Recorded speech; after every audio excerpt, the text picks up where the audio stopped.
Hey everyone, and welcome back to my channel. For those of you that are new, my name is Melina Blanco, and today I am going to be talking about how to set realistic fitness goals for the new year, how to keep them. I know we just started February, and you might have tried the whole fitness thing, and you were pushing through, but then midway through January, you're like, and then you just kind of fell off, you were sore, all this stuff.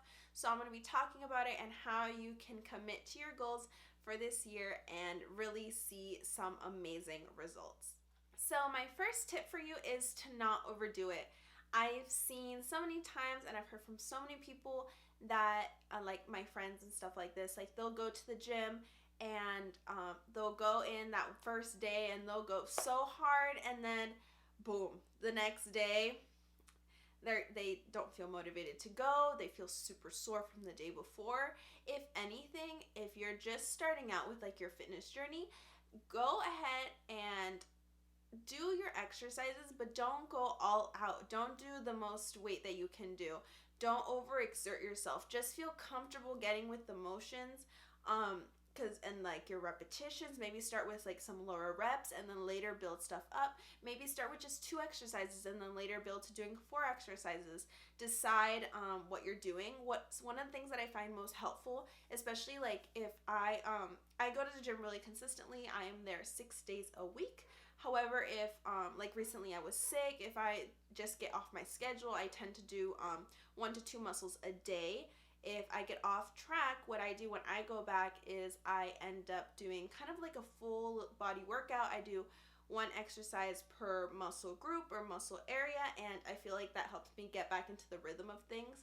So if you're just starting out, I would try that. Maybe try doing just 1 little exercise here and there for each part of your body and not going straight in like all legs or like all upper body, just or doing like 100 push-ups. I don't know, like something that's just like out of your, not like out of your capability, because you are so capable, but just something that's out of your normal routine, and then later building up on it because it will become so much easier for you.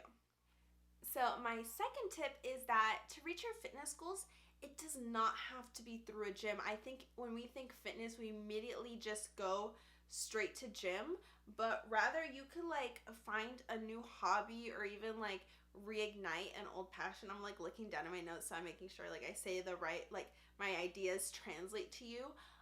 There's so many hobbies out there and so many like sports that you can do that will be good for you, good for your health. Like you could do yoga, you could do soccer. Like so many sports incorporate like a cardio element, they incorporate a flexibility element. Maybe getting back into dance, maybe you danced when you were younger, you did ballet, maybe you could try like the bar ballet exercise fitness thing. It was like a phase. It's a really big phase for a while. I never tried it, but you know, something like that. Or just even getting back into dance in general, taking like an intermediate beginner class, trying different things. Maybe kickboxing, like you can get your heart rate up, you can get toned, you're going to be using your arms, things like that. Try different things out. If the gym is not for you, if you feel like you're in such like a bubble, reignite an old passion. So trying something that you've done before. Maybe you were an avid swimmer and you just get back into that pool and you go at it. Or maybe you love swimming, but you're like, let me try surfing, like if you're able to like live by the ocean and stuff.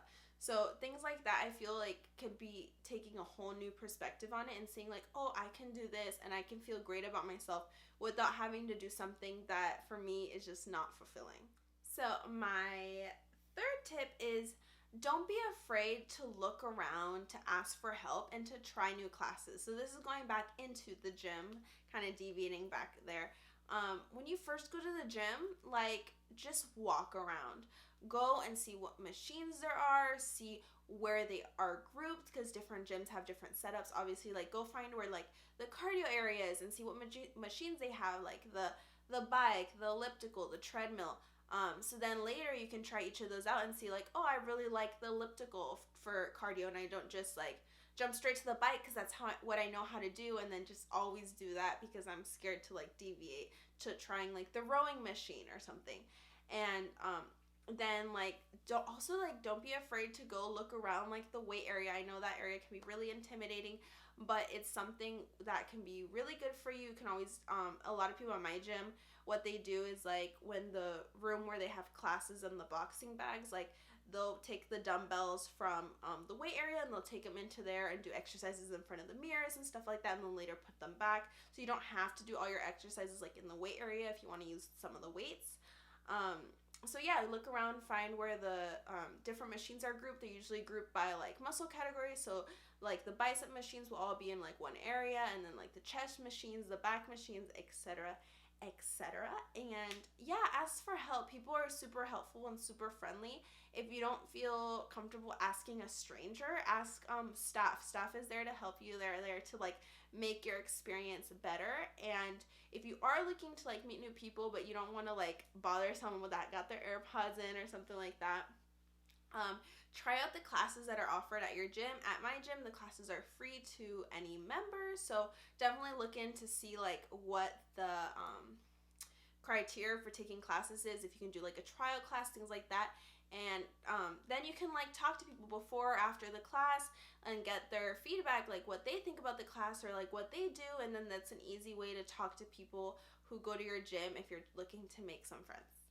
And speaking of friends, my fourth tip is to go with friends. If you have friends who already go to the gym or are avid gym people, and you luckily go to like the same gym perhaps, try to go with them, see what their exercises are, see what they do. You can learn so much just by watching other people or having someone tell you, and then adapting it to what suits you best and things like that. And that's how you learn, and that's how you get ideas, and that's how then you later feel comfortable doing something. Because if you know how to move the seat on the machine, or you know how to change the weights, or you know that it's a pull not a push, something like that, then you feel so much better. And I personally work out with my dad. My dad is my gym partner. Sometimes we don't always get to go together, but normally we go as a team, and it just makes it so much like of a better experience, at least for me. Some people like to work out solo, but for me, I love being there. I love making jokes. I love talking to my dad, catching him up on my day, things like that, getting his advice on stuff. And so yeah, it doesn't have to be a friend. It could be a parent, it could be a sibling, it could be a cousin, anything that you want, or go solo. So, and last but not least, if you're new or if you're just like me and like people just I would go and avoid the crowds, because crowds can be overwhelming. Then you see people waiting around like for machines. I think that's super annoying. Don't wait around for machines. It's not worth it. Go do something else. Be productive.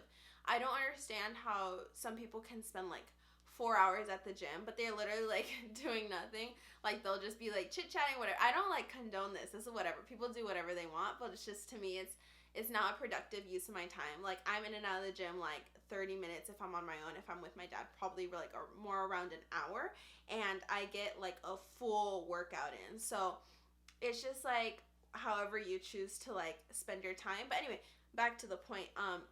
The gym can be really crowded at certain hours. Every gym is going to be different. So definitely go if you can at different times and see when it's the least crowded, because then you're going to be guaranteed probably getting the machines you want, having the weights that you want. Sometimes when the gym gets crowded, certain dumbbell weights become poof, they just like disappear, and you're just like, I wanted the 15 and there's no 15s, they're taken. So if you're looking for more availability, there's something like my gosh. If you're looking for more availability when it comes to certain machines, especially like the squat racks, things like that, go at different times: early morning, midday, noon, afternoon. Some of these are probably like not later at night, depending on what type of gym, and blah, blah, blah, blah, blah, blah. So yes, that is my final tip. I hope you enjoyed this video. I don't really do like advice videos as much, or like tip videos, but if you like this, definitely leave it a thumbs up and share it with someone you think would find it helpful, and I will see you in my next video. Bye everyone.